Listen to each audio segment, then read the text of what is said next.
ఉపాధి హామీ పథకం స్థానంలో కేంద్రం తెచ్చిన Viksit Bharat guarantee for Rozgar and Ajeevika mission Gramin బిల్లుపై విపక్షాలు రాద్ధాంతం చేస్తున్నాయని బీజేపీ అధికార ప్రతినిధి యామిని శర్మ అన్నారు. ఉపాధి హామీ పథకం మరింత పారదర్శకంగా అమలయ్యే దిశగా కేంద్రం బీబీజీ రామ్జీ బిల్లును తెచ్చిందన్నారు. ఈ చట్టం వల్ల పని దినాలు 100 నుంచి 125 రోజులకు పెరిగాయన్నారు.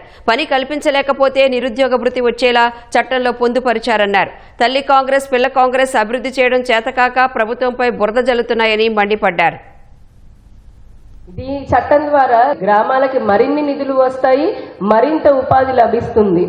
ఈ విషయానికి వస్తే ఇప్పుడు జగన్మోహన్ రెడ్డి గారిదే చాలా బెస్ట్ ఎగ్జాంపుల్. ఈ రోజు జరుగుతున్నటువంటిదే. ఆయనున్న 5 సంవత్సరాల్లో కేంద్ర ప్రభుత్వం సహకారం చేసి నిధులు ఇచ్చినా కూడా పూర్తి చేయాలన్నటువంటి మెడికల్ కాలేజీలని ఇప్పుడు మా కూటమి ప్రభుత్వము చాలా పకడ్బందీగా వరల్డ్ క్లాస్ ఇన్ఫ్రాస్ట్రక్చర్తో ది బెస్ట్ ఫ్యాకల్టీని తీసుకొచ్చి పేద వైద్య విద్యార్థులకి అలాగే పేద ప్రజలకి మరింత మెరుగైనటువంటి వైద్యము విద్యను అందించాలని చూస్తుంటే ఈరోజు కోటి సంతకాలట గవర్నర్ కలవబోతున్నాడట. తల్లి కాంగ్రెస్ పిల్ల కాంగ్రెస్ పనులన్నీ ఇలానే ఉంటాయి.